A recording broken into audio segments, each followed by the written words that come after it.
Բարելույս, հարգելի գործընկերներ, սիրելի հայրենակիցներ, այսօր ես իմ ելույթը 3 մասի կբաժանեմ, արձագանք ելույթներին, մտքերին, որոնք որ հնչել են այս դահլիճում, թեկնածուի անձին, արժանինքներին եւ հանձնաժողովի կարեւորությանը։ Տեսեք, փորձում էի հասկանալ, թե որքանով եք անկեղծ ԿՊԵ-ականներ ձեր հարցադրումների մեջ, որքանով սկզբունքային ձեր իսկ արժեհամակարգում։ Ուրբաթ օրը շատ-շատերը ձեր խոսքի տողատակով մեղադրում էիք Դավիթ Ղազենյանին, թե ինչու է հեծը թանկ վարձով տարածքներ վերցրել Ռիոմոլում եւ Դալմամոլում են պարագայում, երբ որ մարդկանց մեծ հոսք կար այդ առևտրի կենտրոններ եւ մարդկանց հարմարավետության խնդիր կար։ Բայց ինչ որ է, ողջունում եմ ձեր արդարության այդ սկզբունքայնությունը, բայց կուզենամ ձեր շատ չծանրաբեռնելու համար ժողովուրդ Երևանի քաղաքապետարանում նմանատիպ մի քանի խնդիրների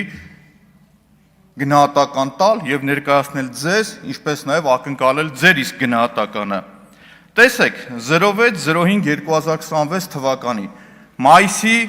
6-ին Երևան ավտոբուս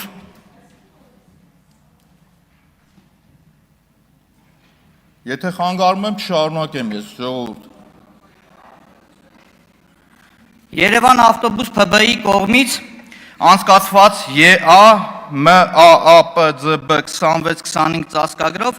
մեկ անձից գնման ընթացակարգով ձեռքաբերվում դիզ վառելիք։ 1 լիտրի արժեքը 545 դրամ։ Այդ ոչինչ էլ որ մի անձից են ասը, կասեք միգուցե էժան են առել, բայց ամենահետաքրքիրն է նա, որ հենց այդ նույն ժամանակ լցակայաններում մանրածախի արժեքը եղել է 510 դրամ մաքսիմումը, Ranoil, Flash, CPS եւ մնացած լցակայաններում։ Ակնհայտ է, չէ՞ որ մեծածախի գինն ավելի էժան պետք է լիներ ժողովուրդ։ Բայց չգիտես ինչի քաղաքապետարանը որոշում է, որ ինքը պետք է առնի 545 դրամով։ Լետի հետ ժողովուրդ ամենահավորը քաղաքապետարին նամակ եմ գրում, ասում եմ, «Էս ինչ պատմություն է, քաղաքապետարանը ինձ պատասխան է գրում»։ Ասում է, գիտես ինչ կա, ընկերությունները որ կան, առաջարկել են, որ ավելի էժան էլ կարող են տալ, բայց ինքը որոշել է, որ թանկով պետք է առնի ժողովուրդ։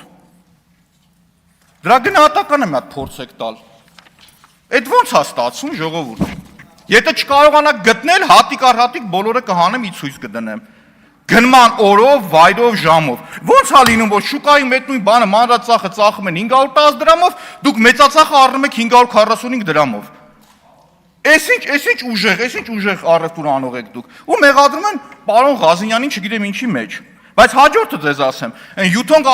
տրոլեյբուսները հիշում եք, որ լավ գովազդեցիք բանի ժամանակ, քարոզարշավի ժամանակ։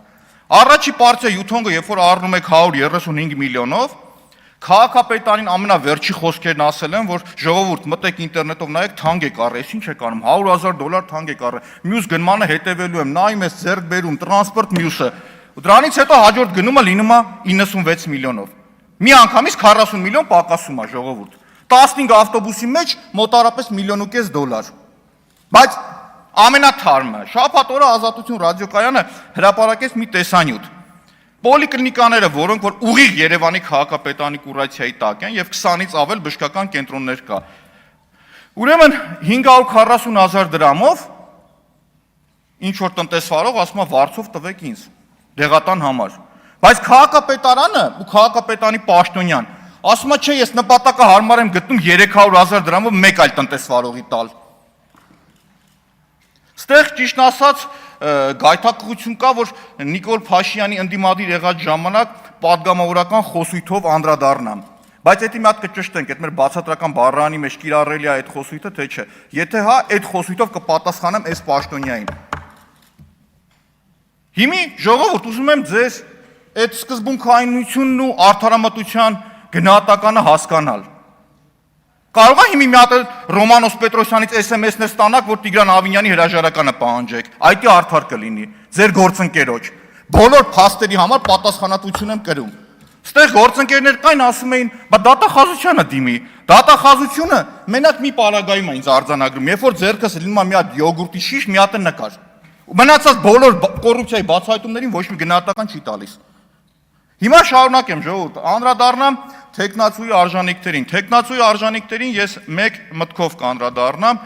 հայտնի հայկական խոսույթ կա, որ ընտանիքի լավագույն հայելին իր զավակն է։ Պարոն Ղազարյան, ձեր պարագայում ամենալավագույն օրինակն է։ Ու ամեն մարդու հայրենասիրությունը, հայրենիք սիրելը սկսվում է ընտանիքից։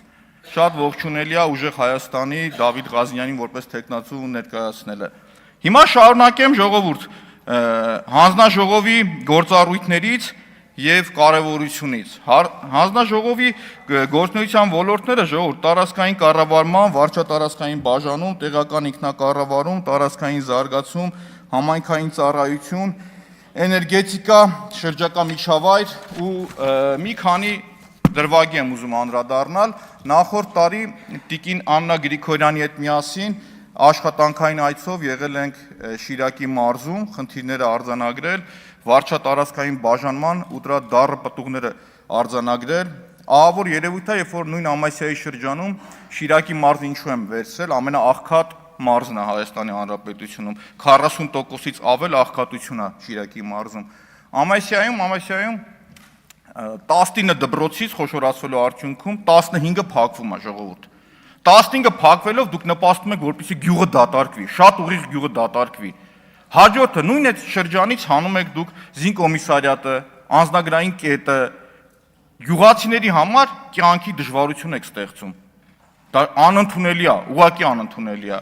Արփա լիճը որոշում եք, որ հատուկ կարգավիճակ պետք է տակ Արփա լճի ազգային պարկին,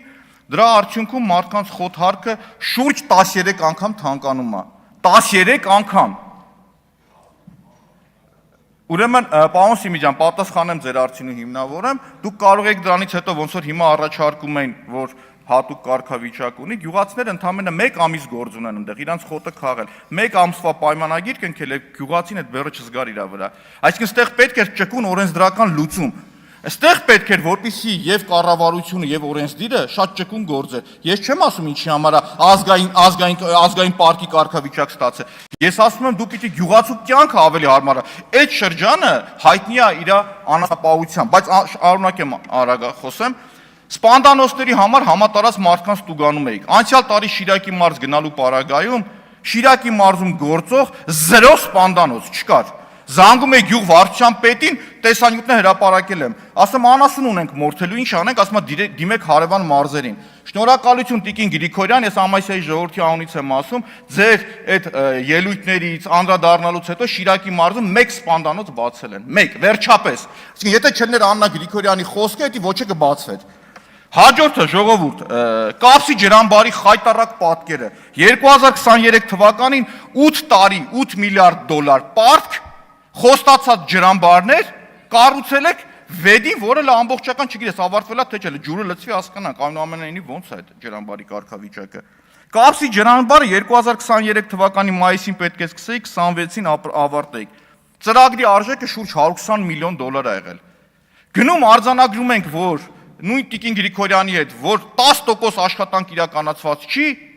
մեզ ասում են շարունակվում է աշխատանքները։ Վերջում լավ այդ ելույթներից հետո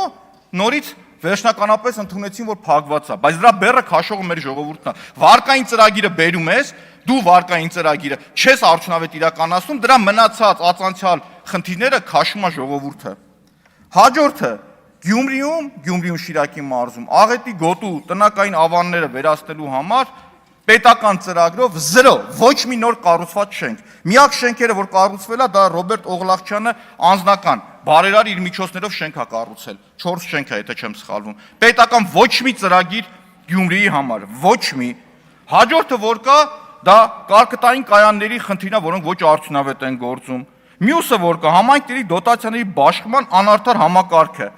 Ոչ են անդիմադիր լինի համայնքի ղեկավարը, քաշվավ այդ համայնքը, վառ օրինակ Ախուրյան համայնքը։ Հենց փոխվեց համայնքապետը ավականուն կարողացավ գողանալ, որ ընդունված պրակտիկա 2 միլիարդ դրամ ծրագրերը ավելացավ, դոտացիաները ավելացավ։ Այսինքն քաղաքացին եթե ընտրում է իր կամքով այլ համայնքի ղեկավար, տուժվում է գյուղացիները ամբողջությամբ։ Եվ վերջում բնապահպանական կարճ խնդրին, Ժողովուրդ 10 միլիոն ծառ էին խոստացել որ տնկեին, անցյալ տարի Երևանի բյուջեով 4.9 միլիարդ դրամ փող են ծախսել կանաչապատ գոտիներ ստեղծել պահպանելու համար, գուշակեք քանի ծառ են տնկե։ 5044, Ավարտեք։ որը մանգաս էդ էլ չկա։ Ավարտեք։ Այս պայմաններով կներեք Անջատեք 10 վայրկյան, խոսափողը։ այս պայմաններով Հարգելի գործընկերներ, երբ որ ես ասում եմ ավարտեք, խնդրում եմ ավարտել, ոչ թե ուշադրություն չդարձնելով շարունակել ձեր ելույթը։